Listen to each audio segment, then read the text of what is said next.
Doctor Anshuman, सबसे पहले तो मैं ये समझना चाह रहा हूं आपसे कि ये जो कोरोना संक्रमण के नंबर हैं, आंकड़े हैं, जो लगातार कम होते हुए दिखाई दे रहे थे, आज मैंने थोड़ी सी रिसर्च करी तो पाया संख्या थी वो भी कम की जा रही है।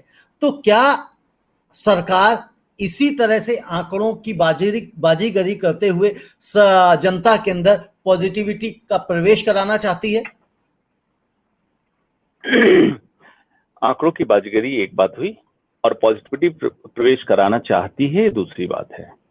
अगर ये ऐसा सरकार को किसी एडवाइजर ने, सलाहकार ने कहा है कि पॉजिटिविटी इससे आ जाएगी, तो ये भूल जाए, इसका नेगेटिव इम्पैक्ट आएगा।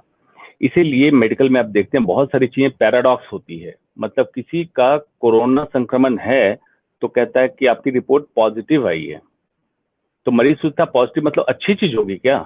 नहीं, नेगेटिव है एक्चुअली। मेडिकल में बहुत सारी चीजें पैराडॉक्स है।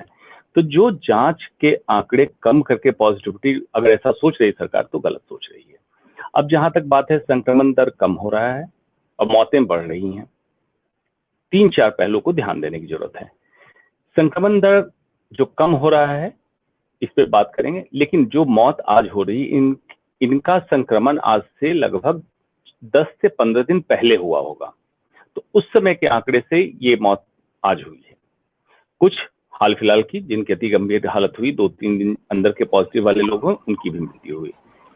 जो जब भी आपने देखा पिछले 1.25 साल में, जब भी संक्रमण की दर या संक्रमण तेजी से बढ़ रहा होता है, तो पूरे भारत में इरेस्पेक्टिव ऑफ द कौन से राज्य में किस पार्टी की सरकार है, सबका एक मुद्दा होता है, क्योंकि वो ब्यूरोक्रेट्स इनको सुझाते हैं कि जांच कम कर दो, और इसका एविडेंस ऑफिशियल नहीं होता है, पब्लिक को लेकिन पता होता है। जैसे अभी के कुछ दिन पहले, 1.5-2 महीने पहले दिल्ली में कोई भी व्यक्ति फोन कॉल पे अपना आरटीपीसीआर करा सकता था। 1 हफ्ते में आप तहकीकात करा लीजिए, सर्वे करा लीजिए, आपका आरटीपीसीआर नहीं हो पाएगा, एक्सेप्ट कुछ सेंटर को छोड़ के जो सरकारी सेंटर हैं। मतलब आपको रिस्ट्रिक्ट, मतलब जांच आप करेंगे नहीं तो नंबर ऑफ केसेस नहीं बढ़ेंगे। अब देखिए इसका नेगेटिव इम्पैक्ट कितना बड़ा है। आप जांच कम कर रहे हैं जिसमें संक्रमण दर कम हो, बढ़ रहा हो, सुपर स्प्रेडर को आप छोड़ रहे हैं कि बाहर घूमो, क्योंकि उसको पता ही नहीं है कि वो पॉजिटिव है नेगेटिव है। इससे आपने आंकड़ा तो फज कर लिया, नीचे गिरा दिया, मृत्यु दर आपका बढ़ता रहा। दूसरी बात इससे ज्यादा अहम, ये जो सेकेंड वेव है यूके यूएस में भी आया तो लगभग 120 दिन ठहरा था। हम लोग ऑलरेडी 94-95 डेज पहुंच चुके हैं। तो नेचुरल कोर्स में भी कोरोना का केस अब डाउन होना था, जो एक्सपोज पॉपुलेशन था उसको ऑलमोस्ट इन्फेक्ट कर चुका। तो तीनों चीजों का समावेश प्लस अब ये क्रेडिट लेने में बैठ जाएंगे, जो कि आपके थ्रू में मैंने कहा था, सोशल मीडिया पे भी डाला था कि ये सरकार क्रेडिट ना ले अब जब आंकड़े कम होंगे, क्योंकि जब करना चाहिए तो कुछ किया नहीं। अब क्रेडिट जाता है या तो वायरस को या तो पब्लिक को, अगर ये केसेस थमते हैं तो। लेकिन रवैया वही रहेगा जो पिछले साल रहा था, इस बार रहा, और आने वाले समय में भी अगर वेव्स आते हैं इसके, तो रवैया ही बरकरार रहेगा।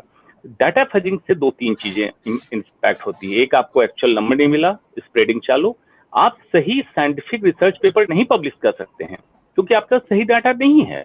तो यहाँ के डाटा पे विदेशों में भी लोग विश्वास करना कम कर चुके हैं कि डाटा फजिंग करते हैं, और रिसर्च का आउटपुट वो नहीं दे सकते हैं, क्योंकि इसको रिसर्च में कहते हैं कंफाउंडिंग फैक्टर, जो आपके रिसर्च के आंकड़े को बदल देगा क्योंकि आंकड़ा ही गलत है।